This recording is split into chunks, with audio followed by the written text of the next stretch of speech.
Hello बच्चों, let's see the question. The question is which hormone level reaches peak during the luteal phase of the menstrual cycle?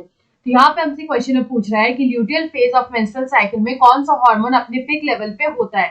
Option 1 is luteinizing hormone, option 2 is progesterone, option 3 is FSH and option 4 is oestrogen.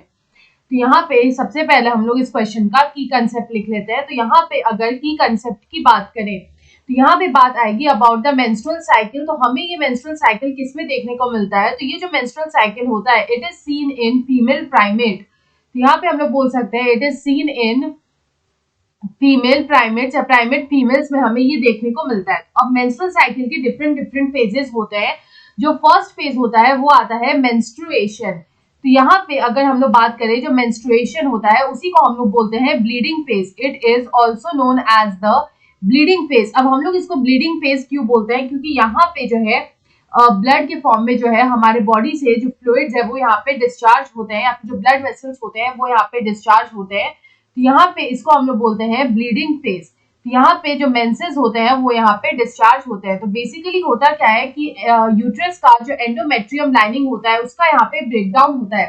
तो यहाँ पे हम लोग बोल सकते हैं कि जो endometrium lining of the uterus जो होता है उसका यहाँ पे ब्रेकडाउन होता है. इट ब्रेक्स डाउन या फिर हम लोग बोल सकते हैं उसकी यहाँ पे शेडिंग होती है. यहाँ पे ये जो मेंस्ट्रुएशन होता है ये कितने दिन लास्ट करता है? तो हम लोग बोल सकते हैं it last for 3 to 5 days. ये अप्रोक्सीमेटली 3 to 5 डेज जो है ये लास्ट करता है.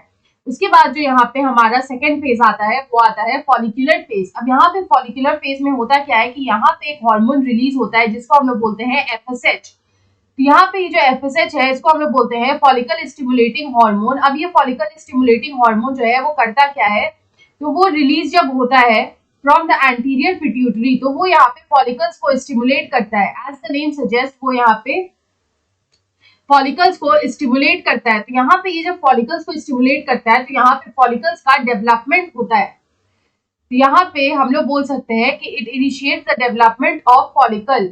It initiates the development of follicle. और जब यहाँ पे फॉलिकल्स का डेवलपमेंट स्टार्ट होता है तो ये स्टार्ट होता है from the primary follicle to secondary follicle and tertiary follicle. और फाइनली यहाँ पे जो फॉर्मेशन होता है वो होता है ग्राफियन फॉलिकल का. तो एक तरह से यहाँ पे जो फॉलिकल्स का स्टिमुलेशन स्टार्ट होता है वो होता है towards the development of this Graafian follicle. अब यहाँ पे ये फेज कितने दिन लास्ट करता है? तो हम लोग बोल सकते हैं कि जो फॉलिकुलर फेज होता है it last for 7 to 8 days. ये 7 to 8 डेज के लिए लास्ट करता है. उसके बाद जो नेक्स्ट आता है वो आता है ओव्यूलेशन. तो यहाँ पे ये जो ओव्यूलेशन होता है ये होता है in the middle of the cycle. तो यहाँ पे ये ओव्यूलेशन होगा in the middle of the cycle. Cycle के बीच में एग्जैक्टली यहाँ पे ओव्यूलेशन होता है which is around the 14th day. Which is around the 14th day. तो अब यहाँ पे ओव्यूलेशन में होता क्या है कि यहाँ पे जो सेकेंडरी oocyte है वो यहाँ पे रिलीज होती है.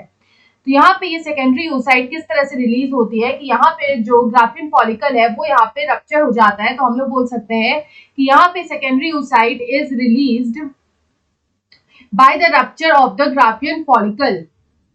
तो यहाँ पे हम लोग लिखेंगे कि ये जो सेकेंडरी oocyte है ये यहाँ पे क्या होगा? It is released. और ये यहाँ पे रिलीज होगा by the rupture of the Graafian follicle. यानी कि जो ग्राफियन फॉलिकल है उसका यहाँ पे रप्चर होगा और उसी में से यहाँ पे ये सेकेंडरी oocyte जो है वो यहाँ पे रिलीज होगी.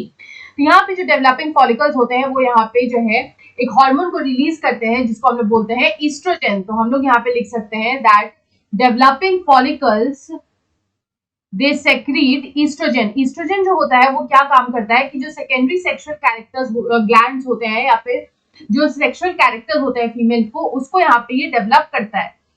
ये यहाँ पे मेन फीमेल हार्मोन होता है. It is the main female hormone. उसके बाद जो यहाँ पे लास्ट फेज हमारा आता है वो आता है ल्यूटियल फेज. अब ल्यूटियल फेज को हम लोग सेक्रेटरी फेज भी बोलते हैं. तो इस ल्यूटियल फेज में होता क्या है कि यहाँ पे जो रप्चर्ड ग्राफियन फॉलिकल था वो यहाँ पे डेवलप करता है into a yellow mass which is known as the corpus luteum. ये जो कॉर्पस ल्यूटियम होता है it is a large yellow mass. ये एक लार्ज येलो मास की तरह होता है जो कि डेवलप करता है from the ruptured Graafian follicle से.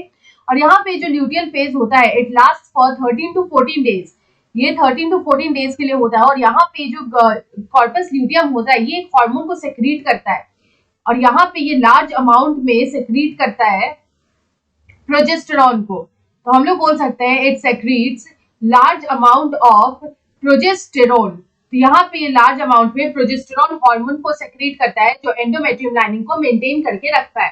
तो यहाँ पे हमसे यही पूछा था कि कौन सा हार्मोन अपने पीक लेवल पे होता है ड्यूरिंग ल्यूटियल फेज। तो ल्यूटियल फेज में यहाँ पे लार्ज अमाउंट में जो प्रोजेस्टेरॉन है वो सेक्रेट होता है, तो वही यहाँ पे अपने पीक लेवल पे होगा।